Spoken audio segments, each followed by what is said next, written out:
के पास थी। कॉलेज के 2 अस्थायी कर्मचारियों के पास भी एक्सेस था, जिसे बाद में हटा दी गया।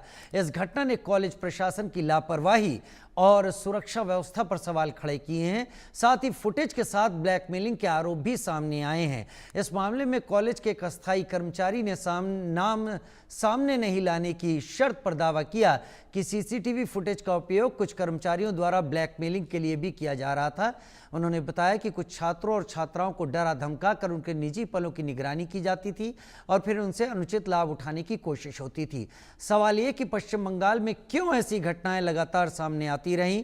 पिछले साल आरजीकर अस्पताल में ट्रेनी डॉक्टर से रेप मर्डर केस से पूरा देश दहला था और इसी तरह संदेशखाली में टीएमसी नेता पर यौन उत्पीड़न और जमीन हड़पने का मामला भी सुर्खियों में रहा था। हमारे साथ बात करने के लिए डॉक्टर अर्चना मजुमदार है, NCW women chief West Bengal unit. Ma'am, मेरा पहला सवाल यही रहेगा, 1 साल के अंदर 2 ऐसे वाक़या हो गए। एक आरजीकर हमने देखा, फिर अभी साउथ कैलकाटा जो कॉलेज है वहाँ एक हादसा हुआ। एनसीडब्ल्यू ने सुओ मोटो कॉग्निजेंस लिया। अब एनसीडब्ल्यू क्या कर रही है जस्टिस दिलाने के लिए टू द सर्वाइवर? देखिए, आपने 2 घटनाएं मेंशन किए हैं, पर आयोग के पास ऐसा कम से कम 100 घटनाएं हैं बंगाल की, पश्चिम बंगाल की। हमने इस हफ्ता के बाद बोल रहे हैं, हमने ये आपका क्या पीएस है, Jibantala PS of Canning under South Chotenti Parganas, day before yesterday, 2 days earlier, we went there. A 16-year-old girl who used to stay alone at night because the brother is going for night duty. She was in her room.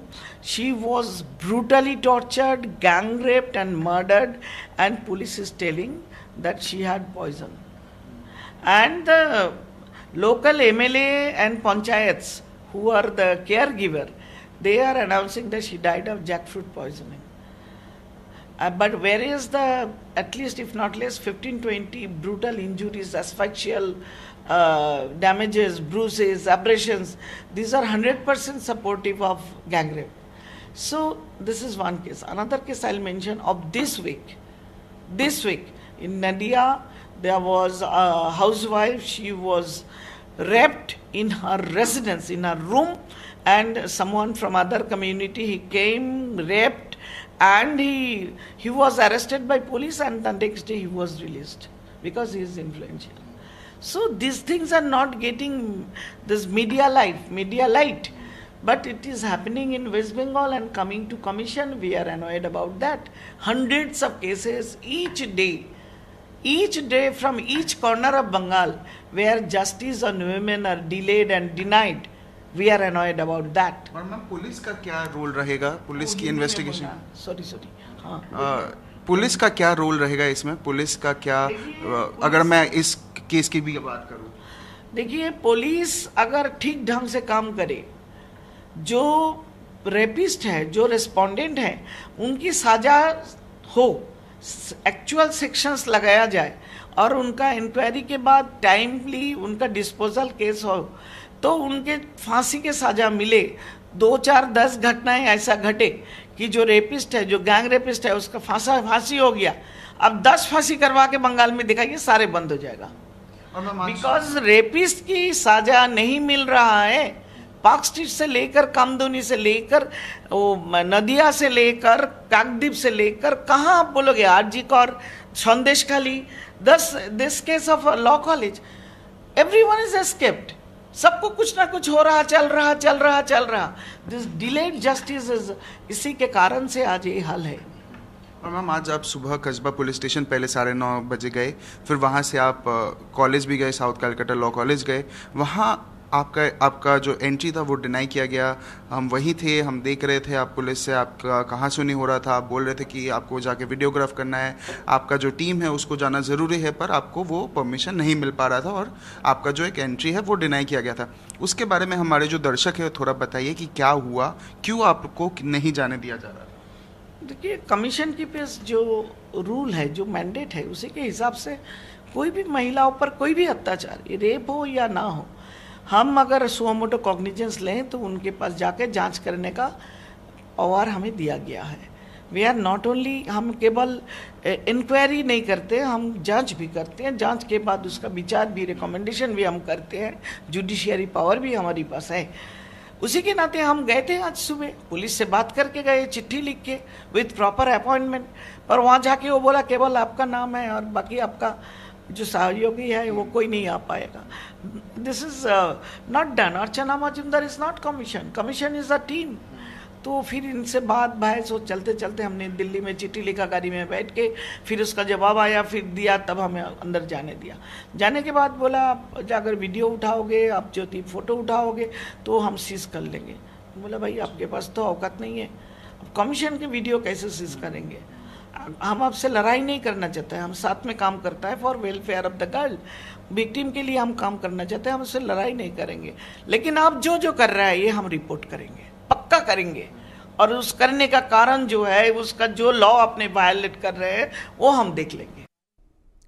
रैनिक Dutta मेरे सहयोगी मेरे साथ कोलकाता से live इस वक्त जुड़ गए हैं। रैनिक, इससे पहले आरजी कर का मामला अभी कहां पहुंचा है उस बारे में भी शायद लोगों को पूरी तरीके से पता ना हो, लेकिन ये कस्बा से जो नया मामला सामने आया है, सुनने में आ रहा है यहां पर सीसीटीवी को भी लेकर एक अलग तरीके का किस्सा सामने आ रहा है। इन्वेस्टिगेशन कहां तक पहुंची रैनिक, पूरी बात डिटेल से बताएं।